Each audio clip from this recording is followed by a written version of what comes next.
Се уште треба да се работи на подигање на свеста во јавноста за разните форми на семено и родово базирано насилство. Деновиве, првата детска амбасада во светот Медјаши врши обука на оваа тема пред представниците на македонските граѓански здруженија.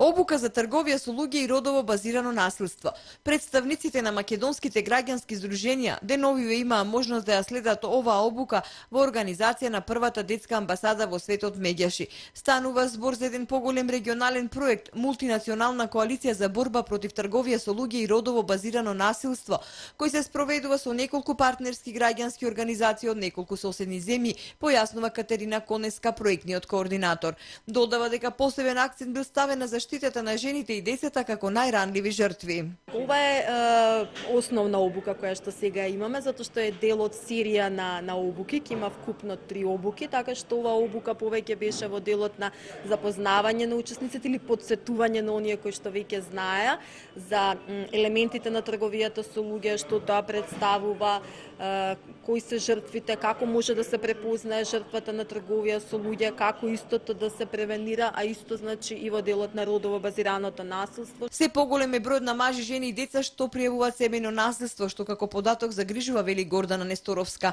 Таа предочува дека со овај феномен мора да се работи од млади години, прво на негово препознавање, но и на надминување на дискриминаторските односи кои што допринесуваат за зголемување на семеното насилство.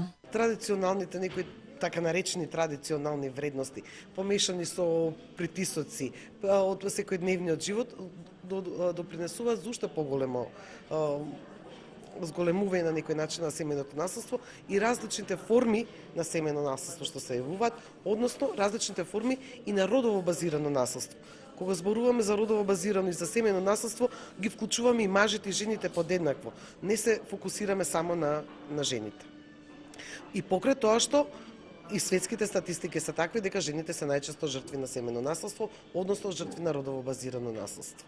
Обуката е од исклучителна важност за подигнување на свеста за феномените на семено насилство и родово базирано насилство, вели Александра Миленковска од кризниот центар Надеж. Овие обуки од овој тип се секако корисни за нас како невладини организации.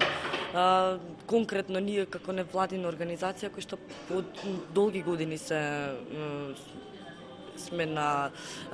работиме на семеното насилство, родово базирано насилство. Сега се вклучуваме во трговијата со луѓе, че се корисни. Најпрво ги градиме нашите капацитети, потоа делуваме во околината. Од Медјаш информира дека на работилницата која се одржа во хотел Тино, на учесниците им биле дадени главните насоки во врска со подетелно запознавање на феномените на семејното и родово базирано насилство, како и насочување на превенција, што во суштина е дел од работата на граѓанските здруженија.